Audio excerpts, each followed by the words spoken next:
Recovery halted for a short time amid a new flooding threat in Texas as heavy rain once again slams that region. It all comes after that catastrophic flooding left 130 dead and more than 160 missing when the Guadalupe River surged more than 20 feet. Team Rubicon, just one of many organizations who have deployed teams to help in the aftermath. Jeff Marshburn is one of those volunteers with Team Rubicon, and he joins me live. Jeff, good afternoon. Hey, good afternoon, Nick. Thanks for having us on. Dude, we love having you on because we understand the work that you all do and how important it is. Jeff, what are conditions like right now where you are? So just like that clip you just said, our photographer Joel is out there. Currently, we are in Hunt, Texas, so just outside of Kerrville in Kerr County, Texas. And we've been under flood watch and flood warnings for the last about 36 hours. We had teams out earlier and had to bring them back in based on the conditions just to keep them safe and make sure that they're not adding to problems that already exist. So we are on the ground here in Hunt, Texas, and we are doing work as we can and hoping that the weather cooperates with us in the later afternoon and into the next several days so that we can get out there and help affected homeowners. Jeff, at one point, it was not only the Guadalupe River, but it was also the Hunt River that it posed challenges for you all, right? Yes, sir. We actually came in after the initial flooding had subsided, but yes, both Guadalupe and the Hunt River, and the community of Hunt here has been just absolutely amazing to us, taking care of us every step of the way so that we can focus on helping homeowners recover from one of their probably darkest days. And Jeff, I know that you talk about that recovery effort and trying to help homeowners, but what exactly is the obstacle when rain impedes your efforts there? What are the challenges that then come after that? So we have several challenges with the weather that we have. One is obviously the weather itself. So the river has still not subsided from the initial flooding over a week ago. And so as the weather continues to be not cooperative with us, the rains upstream create a surge downstream, and which can cover roadways and can make it difficult to traverse throughout the area. The other piece that we have is when we get our teams on the ground and we get our chainsaw teams out and all that and all the things that we do, very dangerous work, and the footing and the environment can really negatively contribute to our overall capabilities.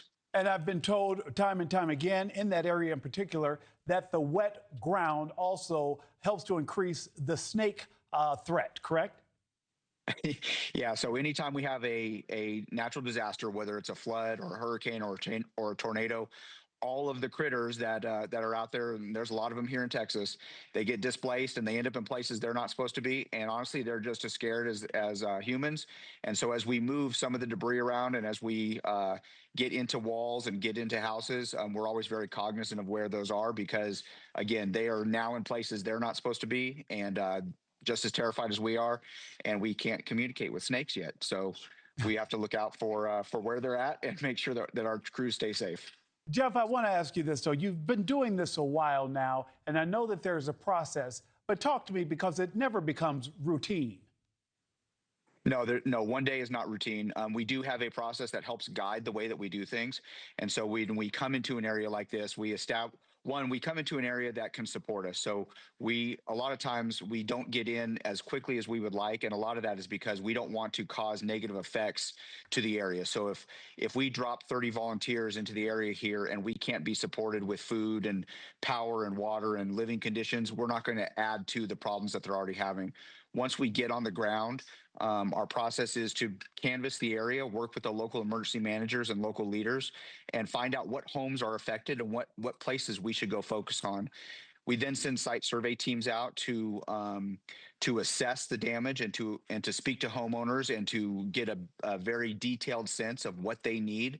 And then we follow on that with our strike teams, we call them, which are either chainsaw teams or core operations teams, which will go into houses and remove drywall, help remove flooring, and like I said, be that one bright spot in a homeowner's very dark day. Jeff, I've got about 30 seconds left. You talked about being supported.